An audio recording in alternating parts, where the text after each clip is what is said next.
चलिए बच्चों, आज हम क्या पढ़ने जा रहे हैं? संस्कृत में वर्णमाला पढ़ने जा रहे हैं। वर्णमाला क्या होता है? यानी किसी वर्ण को क्रम में करना, उनको वर्णमाला में बनाना, यानी सीक्वेंस अरेंज करना, उसी को हम यानी वर्णमाला एक अल्फाबेट्स होता है जिनको उनका एक क्रम में होता है, उनकी एक माला होती है। जैसे अल्फाबेट्स ए से पहले हम जेड पे नहीं ना आते हैं, A B C D E F G, तब जेड पे जाते हैं ना पूरा क्रम में। इसी तरह क से ज्ञान तक जब हम लिखते हैं तो क से सीधे ज्ञान पे नहीं जाते हैं, क ख ग घ अंग, ऐसे क्रम एक होती है। वर्ण क्या होता है? वर्ण भाषा की सबसे छोटी इकाई होती है, यानी वर्ण को सबसे छोटी इकाई होती है ना। वर्ण को हम तोड़ नहीं सकते, यानी वर्णों को जोड़कर हम शब्द का निर्माण करते हैं, शब्द बनाते हैं। इसलिए भाषा को समझने के लिए पहले उनके वर्ण को समझना जरूरी होता है। यानी हिंदी भाषा देवनागरी लिपि से बनी होती है, इस तरह संस्कृत भी देवनागरी लिपि से ही बनी होती है। अब देखिए, इनका कुल वर्णमाला के बारे में हम जानते हैं। कुल संख्या कितनी होती है? 46 यानी 46 होती है। इनको भी हम दो खंडों में विभाजित किए हैं, एक स्वर, दूसरा व्यंजन। स्वर में कितने होते हैं? 13 होते हैं, यानी 13। और व्यंजन कितने होते हैं? 33 यानी 33 होते हैं।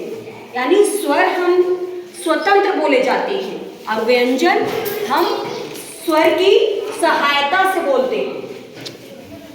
समझ गए?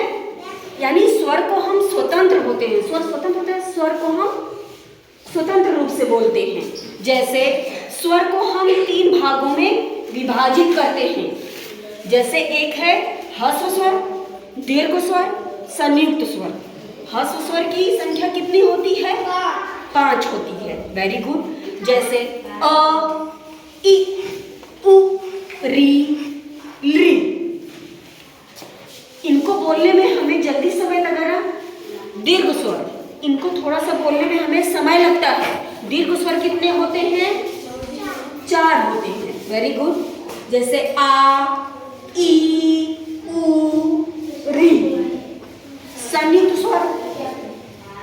स्वर 4 होते हैं, ए, ओ और अ होते हैं। अब देखिए, ये 13 स्वर हैं और 33 व्यंजन है। इन दोनों को मिलाकर कितने हो जाते हैं? 46 होते हैं ना। Very good. अच्छा, अब ये व्यंजन को, स्वर को हम यहाँ 3 भागों में विभाजित किए थे, तो अब व्यंजन को भी हम देखिए इतने पार्टों में हम इसको बांट के रखे हुए हैं। 3 भागों में इसको भी बांटे हुए हैं। पहला है स्पर्श व्यंजन। स्पर्श व्यंजन की संख्या कितनी होती है? 25। Very good. 25 होती यानी 25 होती है। यानी क से लेकर म तक स्पर्श व्यंजन होते हैं। जैसे क, ख, ग, घ, अ, च, छ, ज, झ, इय, ट, ठ, ड, ढ, अ, त, थ, द, ध, न, प, फ, ब, भ, म। यानी क से लेकर पूरा म तक स्पर्श व्यंजन होते हैं। अंतस्थ व्यंजन की संख्या कितनी होती है? 4 होती है। Very good. जैसे य, र, ल, व, इसमें हलंत लगे हैं ना, तो हलंत लगे होते हैं यानी ये आधे अक्षर होते हैं, अधूरे होते हैं। यानी बिना स्वर के हम व्यंजन को पूरा नहीं, यानी स्वर की सहायता से ही व्यंजन पूरे होते हैं। अब ऊष्म व्यंजन पर आते हैं। ऊष्म व्यंजन की संख्या कितनी होती है? 4 होती, यानी 4। श, श, स और ह।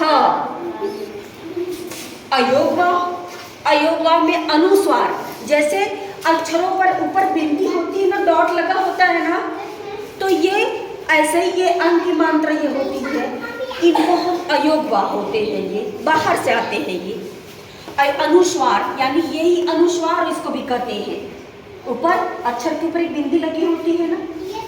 अब आ जाए विसर्ग पर।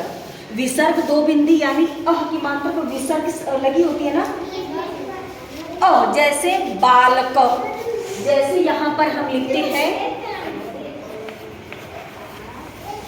बालक, अ आता है ना उसमें, यानी संस्कृत जब हम लिखते हैं तो विसर्ग के बिना हम संस्कृत को पूरा नहीं करते हैं।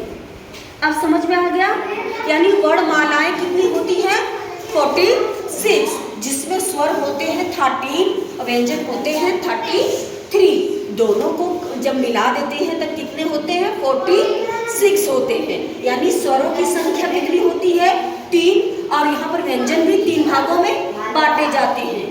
यानी स्वरों में हम जब भाग में बांटे हैं तो 5 होते हैं, ये ह्रस्व स्वर, दीर्घ स्वर और संयुक्त स्वर। और व्यंजन को जब बांटे हैं तो अस्पर्श व्यंजन, अंतस्थ व्यंजन और ऊष्म व्यंजन। ठीक है, आप लोगों को समझ में आ गया होगा? Okay, thank you.